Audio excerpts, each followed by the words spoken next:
I'd like to talk about a topic today which is quite controversial. It's the whole gender debate, whether someone is born in the wrong body or not. And I feel that we are missing some kind of aspects that we actually need to shine some light on because we are meeting ourselves very often in a limited way. What do I mean by that? We are usually only having certain things in our awareness. We are only having certain things in our memory.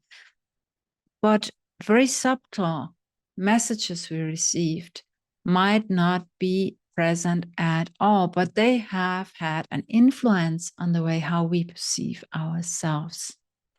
We often don't remember what kind of experiences are coloring our lives. So if we find ourselves in a certain box, if we find ourselves identifying in a certain way, we might not be fully aware who played part in coloring us like that. Because if someone is sending a message towards us, it might not even be verbal, but just by their emotions. As tiny children, we pick that up and we sponge it up. We take everything in. We are like clay and can be molded easily into more or less anything. I'd like to share, therefore, the story of my own soul exploration with you. Because as a young adult woman, I wasn't aware of my own femininity at all. I wasn't aware of being a woman at all because I was so dissociated from my own body and just more or less seeing myself the way how others defined me. And therefore, I'd like to take you back, sharing what I found out in hypnotherapy. And I had a huge amnesia. I had forgotten about anything happening in my childhood. But what came up made a lot of sense and it dissolved the tension inside me. So therefore, I trust that it is what my own inner truth is. Going back, being in utero, in my mother's womb, I sensed that they were talking about what kind of name they're going to give me. So my mother was talking with her mother, my grandmother, and they were deciding about a boy's name. So I already got the message, even though I'm a girl, I have to be a boy. There was no compromise because it was very clear. The feeling was very clear. It was the only thing that was accepted. There is another dramatic story behind it. My mother lost one of her brothers, and she more or less felt that she had to bring in a substitute for the lost brother.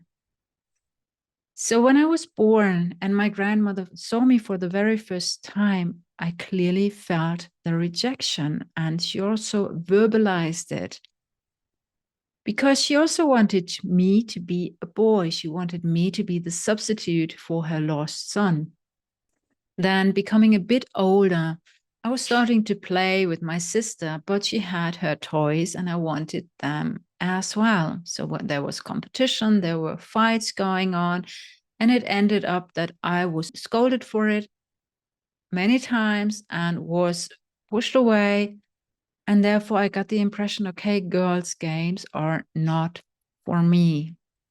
Next thing, when I had to help with women's chores, I very often received the message that what I was doing was not enough. My mother was a quite unhappy person, deeply traumatized, dissatisfied with herself and most likely her life. And I always received her feelings as well, her messages. And that meant I already knew when I was doing women's chores, I would fail. I would not get any good feelings there. So I gave up on it. And I oriented myself more towards the boys' chores. I oriented myself more towards helping my father or going out into nature because I felt that I was at least accepted there. And then when I was sort of doing makeup, when I was trying to look more feminine, my sister and my mother were making jokes about it because they already saw me within a certain category. They already had put me into this kind of box where they saw me. And these were the feelings that were going on inside me. So no makeup, no feminine stuff, no girly stuff. Okay, so what do I do now? Then I have to be more boyish. I have to be more like a tomboy. And I'm pretty sure if I would have been born today, maybe my mom would have even been happy about the choices of making me transition to become a boy. I don't know. So instead, I chose to work on my own inner feelings and bring back the harmony into my own self.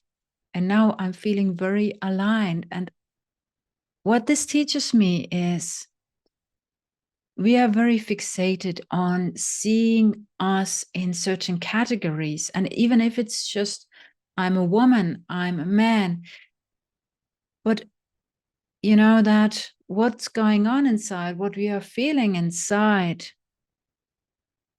it's not always focused towards our sexuality, towards our gender, towards our female or male energy. We are way more.